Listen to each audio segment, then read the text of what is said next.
Oath ceremony done of all the members of parliament, and today will be a big day in the 18th Lok Sabha that is convened. This week is going to be fireworks because the ruling party, the Bharatiya Janata Party, the government at the centre are now literally bringing forth a campaign. They've announced a campaign to mark the anniversary of the emergency era that was implemented by then Prime Minister Indira Gandhi, while the opposition, the Congress party, has launched another campaign as a counter, which is Save the Democracy Today, Save the Constitution Today in 2024. So that's how currently, even though election season is over, full-on campaigning of another level being done by the Bharatiya Janata Party and the opposition leaders as well.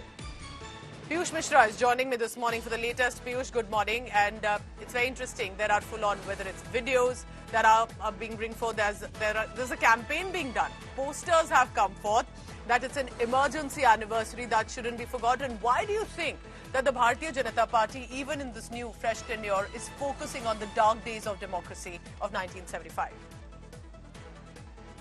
Well, Pooja, if we talk about this entire controversy, there's a debate which is now going on between BJP and the Congress, where the Congress is talking about the issue of constitution, but the BJP is highlighting what actually happened 50 years back. On that particular debate, now the Congress has said that it is about 50 years ago. What about the current era? Why BJP has imposed the modern-day emergency in the country? This is what the Congress party is asking. So the debate on emergency versus the debate on constitution is going on.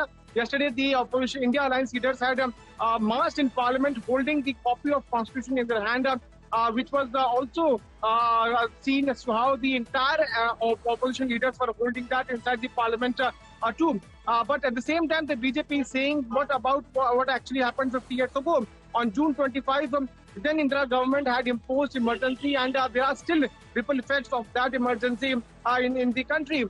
Remember that today the BJP is also going to organize various programs across the country, marking the black spot on democracy. BJP's National President JP Nadda will be addressing the BJP workers at around 12:30 p.m. But before that, we can also expect a protest inside the Parliament by BJP leaders, where they will be asking questions from the Congress party on the completion of 50 years of emergency. All right, Piyush, also tell me this, because I'm looking closely on this poster, and we'll go as big screen on what this poster campaign, this has been launched by the Bharatiya Janata Party to mark and observe the emergency anniversary of 1975, while there is the Save Democracy, Save Constitution campaign in 2024 by the India bloc leaders. Do you think that in this week as well, you know, I would have loved to see a discussion, deliberation, numbers good on both sides. But here it's what seems that there are strategies in place already, not much about the ground issues. Stay on with me, Piyush, because joining me on the phone line now, and let's get in a word from BJP leader, Mr. Nalin Kohli. Mr. Kohli, good morning. Because you tell us, why do you think it's significant that in 2024, and this is Modi 3.0 government, that to focus still on the emergency era of 1975, why not move forward? That's an interesting question. Then why study history at all? And as a student of history and a student of law, I really find that question honestly interesting. Because then why should we study about the great kings? Why should we study about World War I? Why should we study about World War II? Why should we study about Hiroshima and Nagasaki?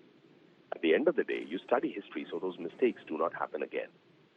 And therefore, emergency is a black chapter in the history of India, independent India. Just as the British came, and what happened from the first Battle of Panipat to the second Battle of Panipat to 1857, any one of those, as you look at it, you will have to also study emergency. It's not about let's wish it away. Let's start first from the political perspective before I get to the legal and the other implications of emergency. The political answer is if we have to study the prime ministers and their tenures of India, and remember, gratefully also, the good works done by each prime minister, starting from Pandit Jawaharlal Nehru, then we also have to recall the black deeds of every prime minister, because the democracy is one, the country is one, and its movement towards the future is one. Emergency, what it meant all fundamental rights being annulled for a period of time, suspended. Imagine us having this conversation, and this could not have happened in 1975. Newspapers couldn't print what they wanted.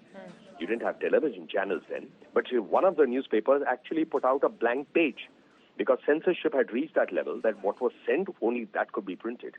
Every political leader of the opposition party was put in jail for 19 months. The late Mr. Arun Jaitley, some people call him the first Satyagrahi, that he was in the first protest arrested.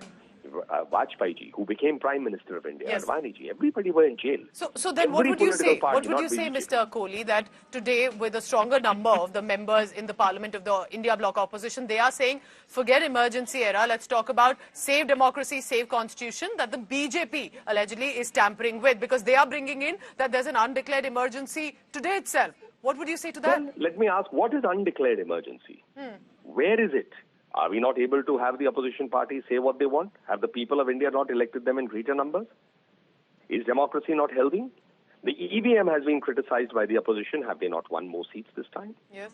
So what is the undeclared emergency? Let me just take the argument for your viewers' perspective to say that I say X person is a bad person. Does that make X person a bad person? No.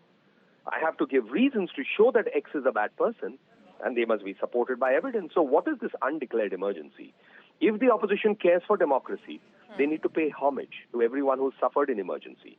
They have to pay homage to every Indian who was forcibly, he had to undergo surgeries in the name of population control. They have to apologize and pay homage to everyone who was thrown into jail just so that they could say our fundamental rights should be protected. You can't suspend them. Interesting. If they pay homage to it, then it confirms that they have a love, affection, and respect for fundamental rights, the Constitution of India, and they have respect for cherishing these values. Just simple words, democracy is in danger, will not remove the black spot that is always etched in the history of India as the black days of emergency. Appreciate you joining us, Mr. Nalin Kohli, and speaking to India Today and giving your views to both the questions that I asked. But also let's go across to the Congress party, because it is eventually going to be how with more numbers, now the India bloc, so to say, will be representing their views in the parliament. Manickam Tagore, who in fact also told us as the first comment of what the expectations will be by the bloc. Mr. Nalin Kohli was just speaking to me, Mr. Manickam Tagore, and he said that what is this undeclared emergency narrative that is being put forth? Because how can you compare to what happened in 1975? So why do you think when the BJP is bringing the emergency era, observing it, marking it for the country as an anniversary, why do you think that your party has brought in save constitution, save democracy counter narrative? Go ahead, sir. Thank you. Two CMs are in jail on bogus charges. Operation Kamala shopping list bought mandates one after the other. It may be Madhya Pradesh, it may be Karnataka, it may be Maharashtra, it may be Arunachal, it may be Manipur. We can keep on that list. Yearly, the Prime Minister speaks only once in the Parliament. Journalists are thrown out of jobs when they ask brave questions to BJP. And after all this, BJP friends lecture us on emergency. Is it a fair thing? When this kind of undeclared emergency is there, what else we can expect from them? They want diversion. They want diversion. They want diversion. For them, diversion is the major important.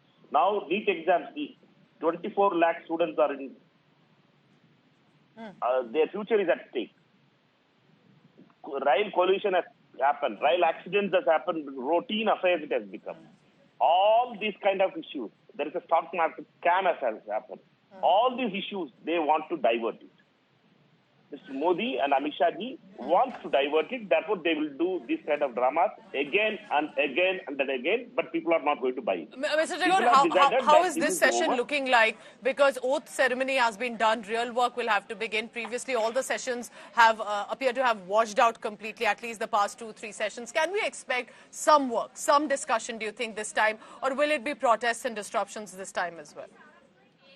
We want the parliament to function. We want the real issues to be discussed. We want NEET paper leakage to be discussed. We want the stock market scam to be discussed. We want the rail accidents to be discussed. Okay. But whether government is ready or they want the opposition parties to be only cheerleaders for them, they have to decide it. Opposition wants real issues, people's issue, your issue, common man's issue to be discussed in parliament. That is the work of parliament. But Mr. Modi and Amit Shah wants opposition to be cheerleaders. That's the problem here. All right. I thank you for speaking and giving us your view, because remember, Manickam Tagore is a member of parliament, senior member of the Congress party. And will there be discussions, deliberations or protests inside or at the Gandhi statue? We'll see that today.